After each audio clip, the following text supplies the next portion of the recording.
I'll pull them out of there. I think it's just a, yeah, ain't nothing to get them out. I'm hoping everything is okay once I get it apart. So, just a little air wrench there. Get this on there. Nothing special, I guess. Alright. That's a one. Now, I didn't take the hose off of there just yet, but I don't think I'm going to have to. Of course, you never know. There it is. Okay, that was easy, wasn't it? Now, the whole thing is right there, these guys. So I have to get a magnet or something and pull those out, those little plungers out, and we'll see what's inside, because that's what's leaking. Hopefully, I don't see it. It feels pretty tight in there yet, so yeah, I think that'll be all right. If that's what's leaking and that's what the problem is, I'm going to see if I can get them out of there, and we'll see what the packings look like. I may have to remove this here yet. I don't think that input shaft comes out of there very easy. Or I might just take that whole entire housing out of there, and we'll see where that goes. That way I can get to the, probably full of oil too, hydraulic oil. But that way I'll get to what I need to get to. Alright, okay, I think I got the problem here. I got the pins out. Took a little help from the air, and I forced it out because I had no pressure. But inside there's O-rings, and the backing is missing. So, I'm going to have to look through my spare parts bin, see if I can find a couple of backings that go in there. If not, I got to go to John Deere tomorrow or order it tomorrow to get these, to get the backings in there. I do have O-rings, but if you don't put the backing in, it's just a waste of time because it'll be leaking within, I don't know, a year or two. And oh, look what I see. Shop butt crack. The thing would focus. Hey Tim, crack kills. Anyway, yeah, buddy. Anyhow, I'm going to see if I can fish out what's in there and get a size on that O-ring so that I can maybe. These pins are okay, by the way. They're not bad. There's no scoring or anything. But I'll fish them out and see what I can come up with. I might have backings in here from an old pump kit or something. You never know. They use a lot of the same parts in different parts of these tractors. So I'll go fishing for that. Okay. Yeah. This is definitely the leak. Right there, look at that bad boy. Looks like a rusted out old piece of crap. That's just an O-ring. So I guess after 38 years, that's what you end up with. That one there's bad. I can't imagine this one's any better. Oh, let me get it flipped over here. Yeah, this one ain't any better. So I'll go to my trusty dusty handy dandy little O-ring kit, and I'll see if I can match them up. I can't imagine I shouldn't be able to.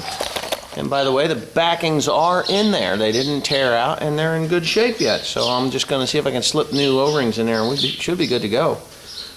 But yeah, let me see if I can find something. Okay. I don't think it's that one. I'm thinking this might be this one. Oh, looks about like it'll fit, no? Thickness looks the same. Cool. Alright. I'll lay it on top of one another. Yep, that's it. Standard O-ring. Cool. Life gets easier. Now, the hard part is going to be sticking that thing back in the hole. I'm going to need two, so I'll put my O-ring kit back. It's always nice to have these things floating around. I do have another kit in the other truck. National O-ring service kit. And I have this guy. These are smaller. They're thinner walled ones. They're pretty good. And I do have another kit too. I think it's a 910 Boss kit. I don't know. It's somewhere's around here. I can't seem to locate it today. I think I lent it to a friend. He needed it. So, but yeah, that works pretty good. So now to get those things in there, they actually have to go past the backing, because the backing is on this side. Now you can see it in there if I get close. See that white thing in there? You can see it if I could get it to focus. Yeah, it's white and it's in there, and it's on this side too. So kudos. Oh, you're looking at my nose hairs. Ooh, getting deeper. Anyway, yeah, so, yeah, the backings are in there. I'm going to throw these new O-rings in, and we'll see what happens. I'll put her all back together again. I'm going to put that clutch has been soaking there. I'm going to, you know, soak it in some more gasoline and then scrape some of that shit off of there. And hopefully she'll go together and be just fine. But this here, cleaned it up nice. It looks good. I think it looks really good. I know that that main seal isn't leaking because there's no black oil stuck underneath the thing. And the last time I had split this tractor was probably 10 years ago at least. And I forget what was wrong. Oh, the pilot bearing had broke. It is seized up and was making a horrendous noise. So I replaced the pilot bearing. I don't believe I'm going to replace it this time because it just feels fine. I don't know though. If I've got one, I'll stick it in there. I mean, it's not like it's that big a deal, but this one feels perfect. I mean, it doesn't feel funny at all. So, I don't know. I think I'll leave that pilot bearing in there. Anyways, I'm going to get that O-rings in there and start putting this bad boy back together again. And that'll be that. Alright. I got the first one in. It went in super, super easy. So I'm going to see if I can film this. Just bear with me. I don't know if it's going to work out okay, but holding a camera and dealing with delicate stuff is not easy. So as you can see, let's see, where is my fingers? Okay. You get it in there like that. You see that? And you got your little pricker tool. All this is an ice pick, like for cubed ice. And what you do is you set it in there behind the backing. You can see that. And then very gently prick it in there.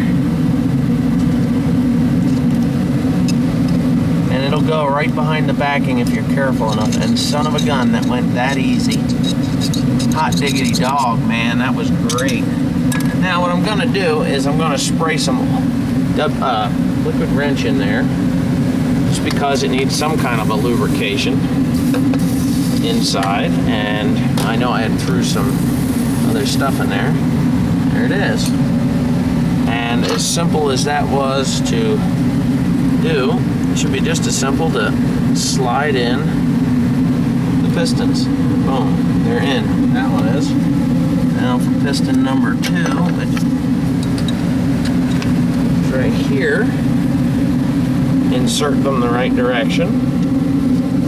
Just, that fell awful loose, but it's not. Nice. Okay, that's it. Job's done. As far as I can see, I mean, the job's done. Now we'll just kind of very gently slip that housing back over there. It's designed that I don't have to really rip everything completely apart. And we're off. Pretty simple. Spring loaded. Didn't need it. I got them in that easy. So there it is. Now I'm just going to get my air wrench on that and give them a quick torquing. I don't have the torque specs for it, but I don't think it's going to really make any difference. On is on as far as I'm concerned. Yeah, so I'm going to do that and then I'll start putting everything back together. That was a job easily done. Alright, I've got that all in there. Seems like it's working freely. I ran the bolts down pretty good, so they're not going to hit anything. And that's that for that. Now I'm going for lunch. I'm going to upload this video. When I get back, I'm going to flip this thing around here, and we're going to work on putting that clutch that's on the ground there back in. And then we're going to bring the two halves of this tractor back together. And we'll see if she runs.